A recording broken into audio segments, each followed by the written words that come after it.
안녕하세요. 오늘은 누구나 간단하게 만들 수 있는 생소시지를 도전해 보겠습니다. 케이싱을 제외한 재료를 전부 이마트에서 구매해서 만들어 볼게요.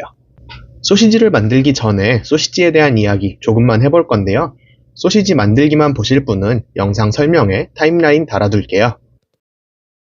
표준국어 대사전에서는 소시지를 으깨어 양념한 고기를 돼지 창자나 인공 케이싱에 채워 만든 가공식품이라고 정의하고 있습니다.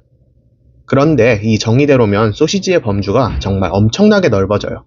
정말 크게 잡으면 만두도 소시지의 일종이라고 할 수 있을 정도니까요. 또 미국에서는 고기 패티를 소시지라고 하기도 하는데 맥도날드 맥모닝 메뉴에서 볼 수 있죠.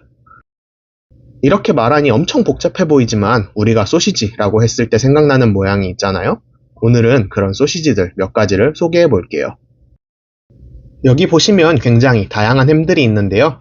위쪽을 보시면 훈연 소시지로 보이는 것들이 쌓여 있네요. 훈연 소시지는 우리가 마트에서 볼 수 있는 익숙한 제품들이죠. 대부분의 비엔나, 프랑크 소시지 등이 여기에 속합니다. 그리고 왼쪽 아래에는 비닐 케이싱에 쌓여 있는 다양한 소시지들이 있습니다. 이 소시지들도 몇몇 종류는 마트에서 판매하고 있습니다. 대부분 얇게 슬라이스한 모양으로 판매하고 있어요. 다음은 건조 소시지입니다. 건조 소시지 중 우리에게 가장 익숙한 건 페퍼로니죠. 피자에 있는 그거요. 그 외에도 소시송이나 살라미 등 서양 각 국가나 지방마다 굉장히 많은 종류의 건조 소시지가 있습니다. 하지만 아직 한국에서는 찾는 사람만 찾는 소시지인지라 시중에 판매하는 종류가 적어 좀 슬프네요.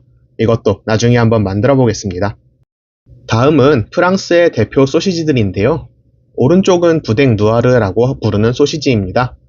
부댕은 소시지, 누아르는 검다라는 뜻이니까 검은 소시지라고 할 수 있겠네요. 이 소시지의 주 재료는 돼지피, 즉 돼지 선지입니다. 뭔가 떠오르지 않나요? 네, 순대와 아주 비슷합니다. 그래서 외국 고급 프랑스 요리점에서 이게 나오면 실망하는 한국 분들도 있다고 하더라고요. 정말 신선한 돼지 선지로 만들어야 하다 보니까 이걸 직접 만들어 볼 수 있을지 지금 확신이 안 드네요. 그리고 왼쪽은 부댕 블랑입니다. 블랑이 희다는 뜻이니까 흰 소시지라고 할 수 있습니다. 이 소시지는 고기류 외에도 크림이나 흰자가 들어가는 아주 부드러운 식감이 특징입니다. 전에 2번 정도 시도했는데 2번 다 온전히 성공하지 못한 기억이 있습니다. 얘는 나중에 한번 시도하면서 영상 올려볼게요. 그리고 오늘의 주제, 생소시지입니다. 생소시지는 말 그대로 생으로 유통되는 소시지입니다. 소비자가 직접 익혀먹는 소시지라고 할 수 있죠. 굵은 입자가 특징이라 씹는 맛이 좋고 다양한 재료를 넣기도 좋아요. 또 바로 익혀먹기 때문에 안에서 흘러넘치는 육즙이 일품입니다. 다만 한국에서는 인터넷에서나 구매할 수 있고 가격도 비싼 편이라 접근성이 좋지 않아요. 하지만 직접 만들기 쉬운 소시지이기도 합니다. 양념도 취향껏 넣을 수 있고 고기도 마트에서 파는 다짐 육으로 만들 수 있어요. 케이싱이나 충진기가 진입장벽이긴 하지만 케이싱은 인터넷에서 한번 사면 오래도록 두고 쓸 수 있고 충진기는 테무에서 3만원 이내로 구매 가능하니 너무 어렵게 생각하지 않으셔도 됩니다. 자, 마트에 왔습니다. 쉽게 만드는 소시지가 이번 영상의 주제인 만큼 시판 고기 양념을 사용할 거예요. 그냥 무난해 보이는 걸로 하나 집었습니다. 고기도 그냥 뒷다리 다짐육 한 팩 골라왔습니다. 마트에서 쓴 돈 총 12,000원이네요. 소시지 반죽을 할 건데요. 소스에 보니까 고기 100g당 소스 30g이라고 돼 있네요. 고기가 650g이니까 소스 195g을 사용할게요. 저는 이 소스를 썼지만 자신만의 비법 양념이나 좋아하는 소스가 있으면 그걸 사용해주세요. 가장 중요한 점은 고기와 소스는 반드시 차가워야 해요. 원래 물을 더 넣으려고 했는데 소스가 생각보다 묽더라고요. 그래서 그냥 섞어줬습니다. 이 정도 농도가 되는 게 아니라면 물을 좀 넣어주시는 게 좋습니다. 처음에는 고기가 그냥 풀어지는 것처럼 보이는데 자꾸 섞다 보면 고기에서 끈적한 성분들이 녹아나오고 또 고기가 수분도 흡수하면서 반죽에 찰기가 생깁니다. 여기에도 굉장히 여러가지 이론들이 들어가지만 재미없는 이론만 모은 영상은 나중에 따로 만들어서 올릴게요. 궁금하신 분들은 한번 보시면 될 것 같아요. 소스 맛을 보니 너무 달아서 그냥 아무 고춧가루나 넣었습니다. 저는 크러쉬드 레드페퍼를 넣었는데 그냥 아무 고춧가루나 좀 넣어주셔도 좋을 것 같아요. 찰기가 생기고 나면 반죽을 비닐에 옮겨 담아 냉장실에 넣어서 보관해주세요.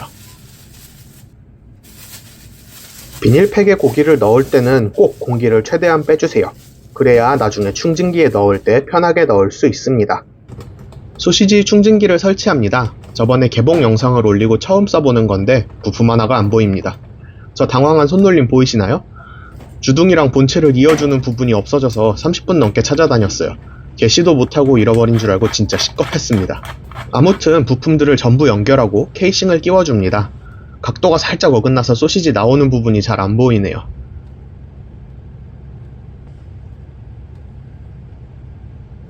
케이싱을 끼우고 끝에 뾰족한 것으로 구멍을 내주세요. 그래야 공기가 차지 않습니다. 비닐재로 충진기에 넣어주는데요. 안에서 비닐이 터지면서 소시지가 나오게 됩니다. 비닐 때문에 걱정하시는데 비닐이 혼입될 가능성은 거의 없다고 하네요. 대신 정말 혹시 모르는 가능성이 있으니까 판매용에는 비닐을 사용하지 않는 게 좋을 것 같습니다. 이제 아무튼 여기서 소세지를 뽑아주는데 중간에 터진 부분 보이시나요? 저 허망한 손길. 결국 저 부분에서 멈추고 새 케이싱을 다시 꽂고 나머지를 넣어줬습니다. 다 넣은 소시지는 양 끝을 묶고 나머지 케이싱 부분을 잘라내줍니다. 남은 케이싱 길이가 충분하면 케이싱 만들기 영상에서 알려드린 대로 다시 보관해주세요. 자, 우여곡절 끝에 소시지가 나왔습니다. 하지만 이 상태는 너무 길어서 조리하기도 먹기도 불편합니다. 그러니 이 소시지들을 꼬아줄 건데요. 사실 길게 해서 쭉 꼬는 모습을 보여드리고 싶었는데 아까 터지는 바람에 그건 나중에 보여드릴게요. 보시는 것처럼 방향을 교차하면서 꼬아줘야 풀리지 않습니다.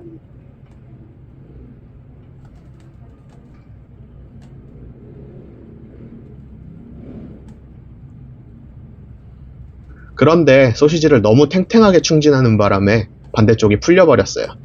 다시 묶다 보니 꼬인 것도 풀리고 정말 난리도 아니었네요.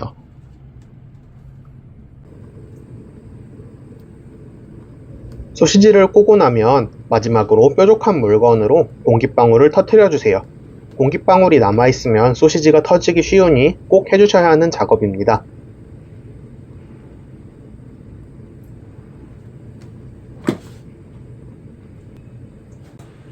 이제 만들었으니 바로 시식에 들어갑니다. 데치는 방법을 알려드릴게요. 잡내가 날 수도 있으니까 물에다 후추나 월계수잎 같은 거 조금 넣어주시고 물이 팔팔 끓지 않게 한 뒤에 소시지를 넣어주세요. 그리고 불을 최대한 약하게 해주세요. 익히는 시간은 15분 정도 걸리고요. 이게 너무 팔팔 끓으면 안팎에 익는 속도 차이 때문에 터져버리기 쉬우니까 꼭 약불에서 익혀주세요. 이렇게 소시지를 눌러서 단단하면 다 익은 겁니다.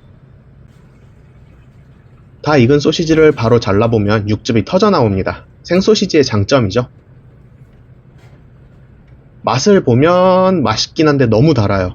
시판 소스가 이렇게 달 거라고는 생각하지 못했어요. 그래도 맛있어서 두 개 다 순식간에 먹었습니다. 그리고 소시지를 잘라 보관하려면 먼저 껍질을 말려줘야 합니다. 소시지 색이 엄청 짙어졌죠. 이렇게 말려야 꼬인 부분이 말라서 잘라도 풀리지 않습니다. 사실 굽는 것도 보여드리고 싶었는데 배가 너무 불러서 생소시지 굽는 요령은 빠르게 쇼츠로 만들어서 올릴게요. 시청해주신 분들 정말 감사드리고요. 영상이 유익하셨다면 좋아요와 구독 부탁드립니다. 지금까지 뚠의 팬트리에서 요리하는 뚠의 형아였습니다.